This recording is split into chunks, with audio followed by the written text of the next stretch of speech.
Greetings, ladies and gentlemen, and welcome to today's Reddit Quickie from the subreddit HFY, called Continuing the Cycle, written by Legal. The link to the original will be down below, and as always, I hope that you enjoy. She stood on the platform looking down at the valley that cast an orange glow of the setting sun. It was truly beautiful, and that's not why she was here. To be honest, she was a little surprised that he was so quiet, though she knew why. It's pointless thinking about it. What? You're thinking about how you could have left. You could have taken your money, grabbed whoever's special to you, and made off months ago. How? There was a chance that you'd made it and been living a nice, quiet life somewhere else, past the setting sun. She shook her head. You were wondering why there's always had to be one more job, one more opportunity, and one more little scrap to take before you were ready. And now it's too late. She stood at the edge of the platform and pulled some papers from her belt and started rolling herself a smoke. A week, that's all I needed. The Xena let out a raspy cough as his thorax continued to fill with bile. It was impressive in a way. Most creatures would die if they got shot in the neck. These would paralyze themselves to emit foul-smelling bile and toxin that simultaneously worked towards healing the wound and driving away natural predators. The problem was that she wasn't a natural predator. In fact, the only reason she'd shot him in the throat was so that this could happen. Her employer wanted him alive. It wouldn't have been next week, she said with a sigh. Next week, it would have just been next month, and next month, it would have just been next year. There's always the desire for more. The idea that you can just take just a bit more, and then you get to go, until something happens, and suddenly it's too late. She finished up rolling her smoke and was about to light it up when she paused. She hated wasting matches. Walking over to the Xeno, she saw him staring intently at the gun inches away from his outstretched arm, as if he was willing his fingers to grab it, but they weren't listening. She tugged his duster open, checking his pockets, before pulling out a grainy picture of him with another of his kind. They looked happy. This is your special someone, she asked, standing over him. Please, I'll tell you whatever you want. His eyes had left the gun and now were staring up at her, pleadingly. You don't have anything that I want to know. The location of the money. They'll find out soon enough. Where to find the others? I'll find you. I'll find them. Please. No one knows about us. Just... He wheezed, and then the bile kept filling up. She looked at him for a moment before carefully pulling out his match, striking it on the box and cupping her hands to protect the flame that she lit her smoke. Once she had it going, she didn't shake out the match, though. Instead, she lit the corner of the picture. Only then did she shake out the match and let it drop. Her eyes followed the path of the flame as it ate away at the picture, devouring the happy couple that it contained.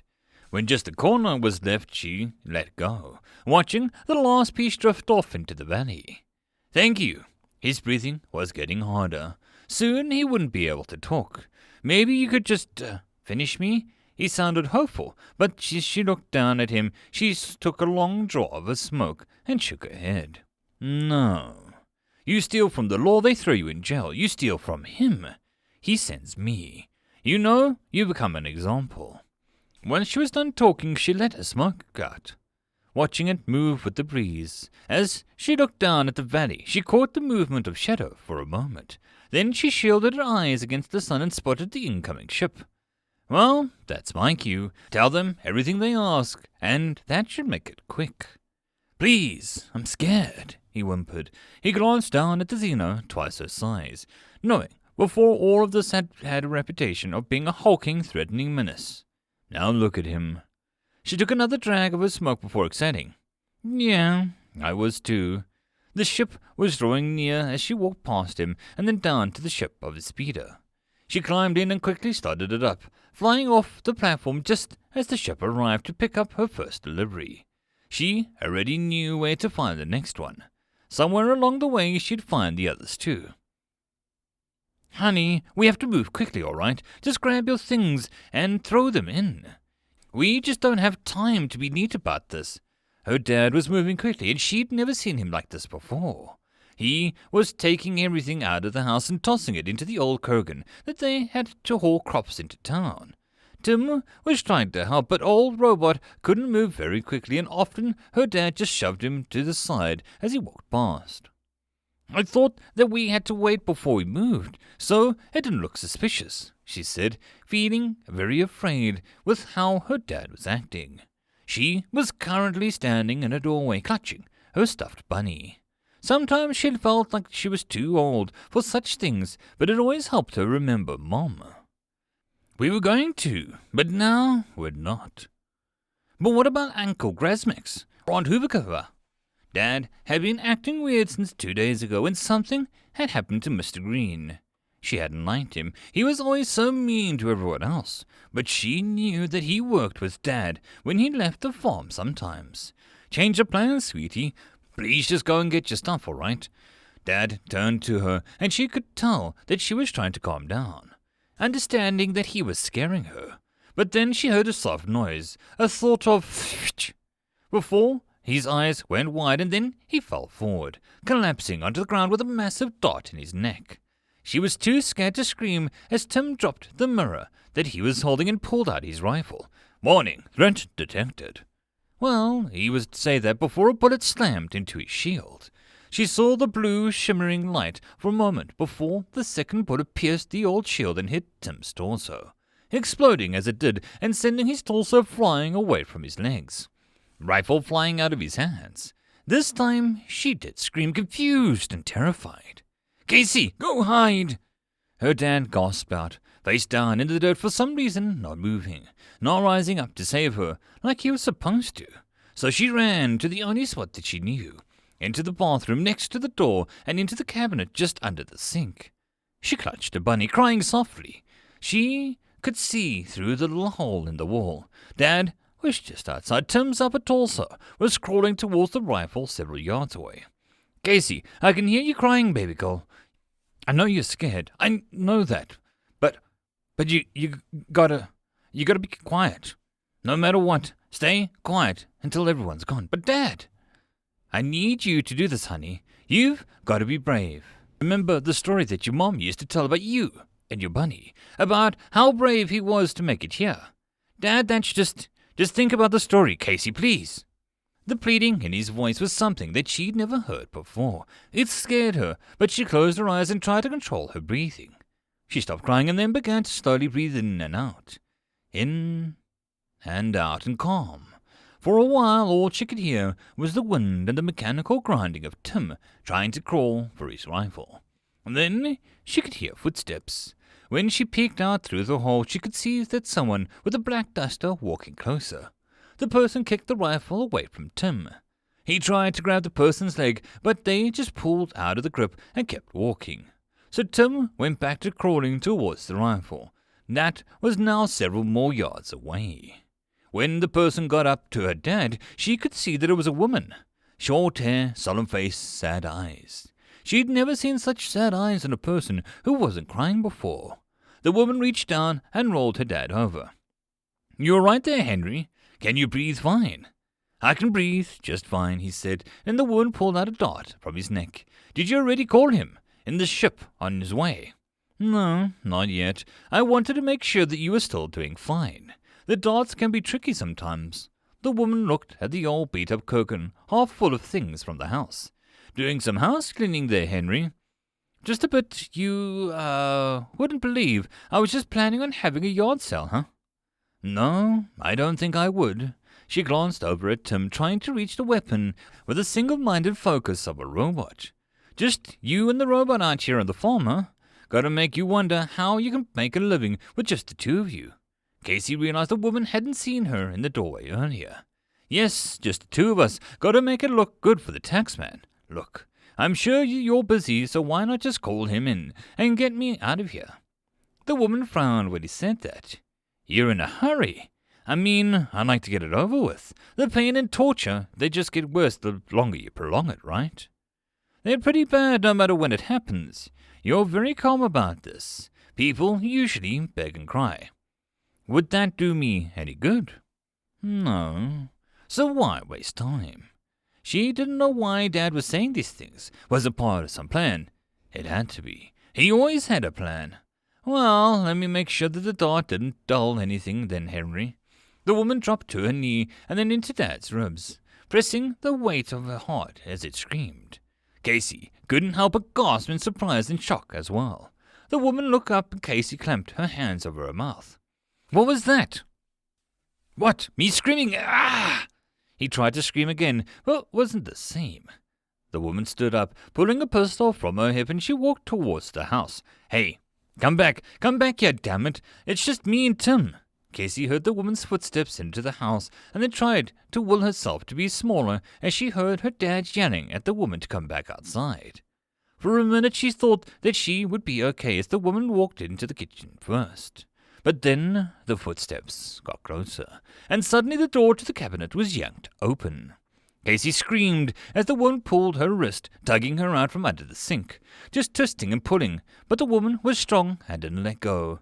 Instead, she dragged Casey outside. Jesus frickin' Christ, Henry, she's alive. Yes, her dad was crying at this point. Casey was as well, overwhelmed by fear and confusion over what was happening. The cough got her mother, but not her. I thought if I claimed it and I just had homeschooled her, no one would try and use her against me. Please, you can't let him know that she's alive. The woman holstered her pistol and let Casey go. Casey staggered back up and didn't have anywhere to go. So she clutched her stuffed bunny, feeling the soft synthetic fur, catching her tears as she didn't know what else to do. The woman ran a hand through her hair for a moment, taking off her hat as she did so. What the frick am I supposed to do here, Henry? Huh? You stupid jerk. I already told him that you were in on it.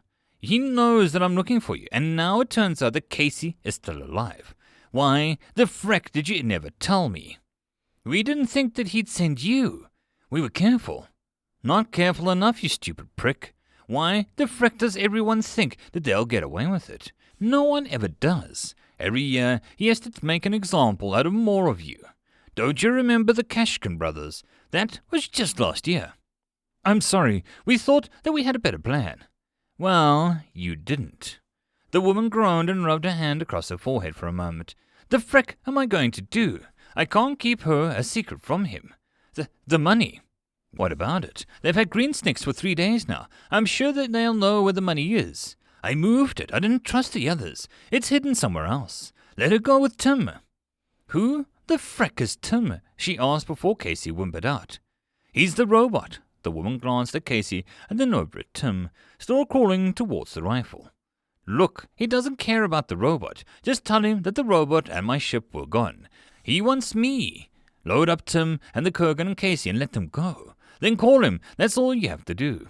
Her dad pleaded. The woman looked at Tim and then Casey for several long seconds before finally walking over to Tim's legs, putting them towards the crawling robot. Tim, access code Gamma Romeo 435. Add new person to trusted list. The robot looked back at the woman and stopped crawling. No more hostiles present in the area. I am in need of assistance. I have sustained damage. Yeah, I know, the woman said with a growl, putting the robot together as he pulled a small handheld welder from her belt. There was some sparks as she did a quick job and connecting the robot and then pulled it to its feet. Thank you. Subject owner Henry appears to be suffering from paralytic poison. Medical attention needs to be acquired. No, Tim, get in the Kurgan. Take Casey to meeting point X-ray and wait. Don't let her go anywhere. Dad, no! Casey protested. Casey, honey, it has to be like this.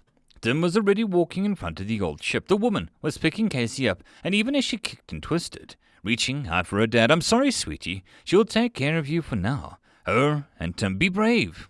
Casey continued to cry and scream as the woman pulled open the side of the hatch to the ship, putting her in the co-pilot seat and then strapping her in.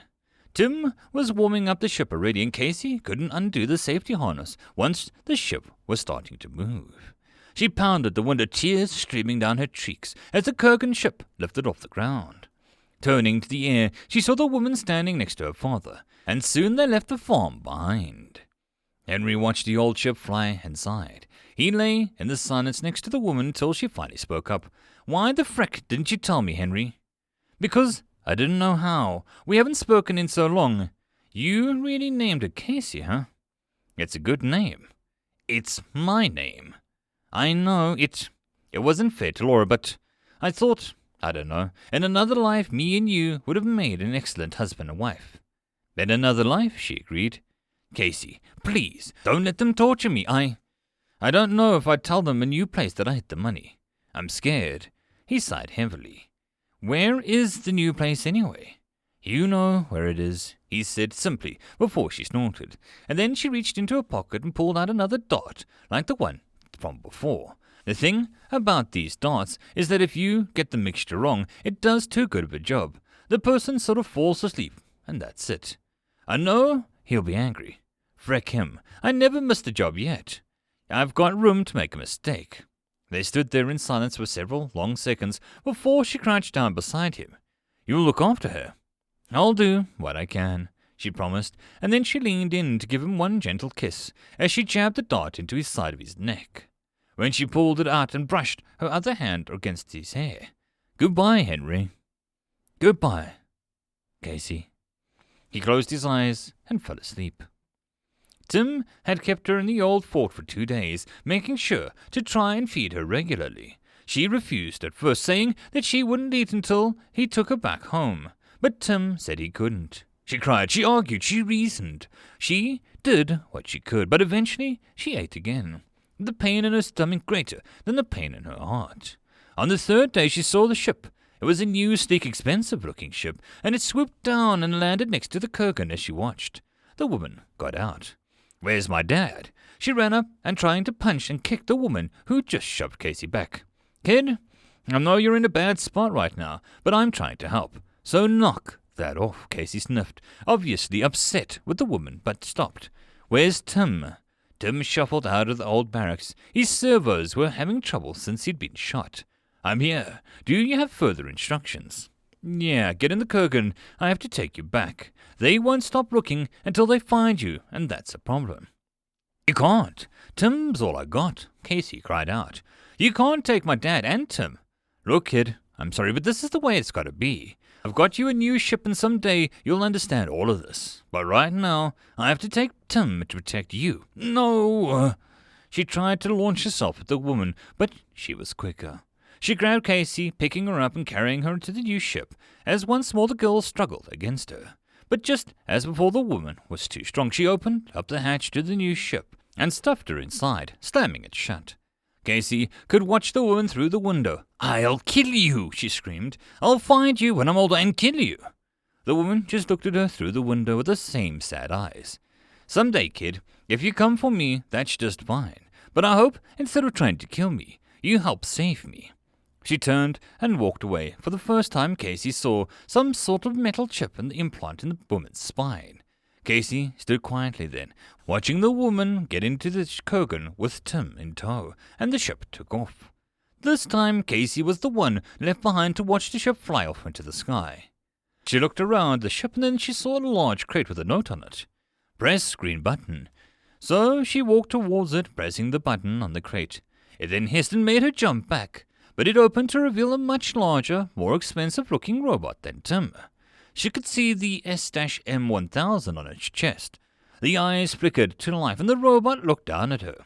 Greetings, owner designation Casey. I am your new caretaker. My name is Designated Sam. The person who purchased me has expressed the desire to train you for the purposes of revenge. This is the process that often takes years and much hard work. Shall we begin? Casey stared at the robot for a moment, and then clutched her small fists and nodded. Yes. End of story. And that, my friends, is the end of this Reddit Quickie. I hope that you enjoyed. If you'd like to support the channel or the author, all the stuff is down below. And as always, I hope that you guys have a good one, and I'll see you in the next story. Cheers.